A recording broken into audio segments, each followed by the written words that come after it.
The man picked up someone else's girlfriend and jumped into the sea. Only after they hit the water did he remember that he hadn't lowered the ladder that would allow them to climb back onto the yacht. There was only a baby on board, and the 6 of them were stranded in the ocean. They tried to climb back onto the yacht, but the hull was too high and slippery, making it impossible to get a grip. In desperation, 3 men attempted to use a life buoy as a step to climb up, but the buoy was too small and unstable. They also tried to grab the flagpole on the yacht, but the flag couldn't support the weight of a man and soon tore off.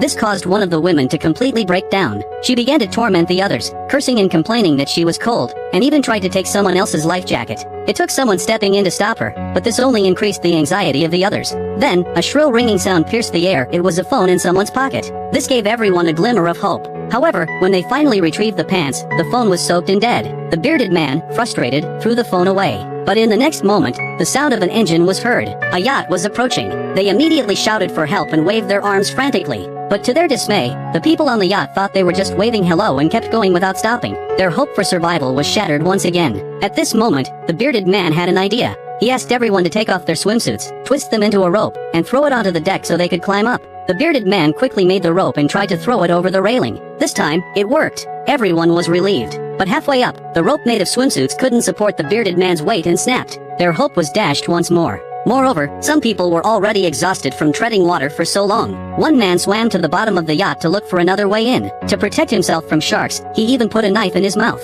But on the way, his glasses suddenly filled with seawater, and he accidentally dropped the knife. In a panic, he dove to retrieve it, but the intense movement caused him to run out of breath. Although he managed to get the knife back, he hit his head in the chaos and surfaced dazed. Seeing his friend in such a state, the bearded man grabbed the knife and tried to cut into the yacht. The yacht owner couldn't bear to see this and tried to grab the knife from the bearded man, but in the struggle, he accidentally stabbed him. Blood immediately stained the sea, and they quickly used their clothes to cover the wound, but the bearded man had lost too much blood and fell unconscious. The smell of blood made a woman, who was already terrified of sharks, panic and swim away. By the time everyone realized and went to look for her, she was already dead. Tragically, the bearded man also couldn't hold on and died in his lover's arms. The heartbroken lover decided to swim back to shore, said goodbye to the others, and headed toward the coast. Now only the yacht owner and a married couple were left. Do you think they will survive or perish? If you were in this situation, how would you survive?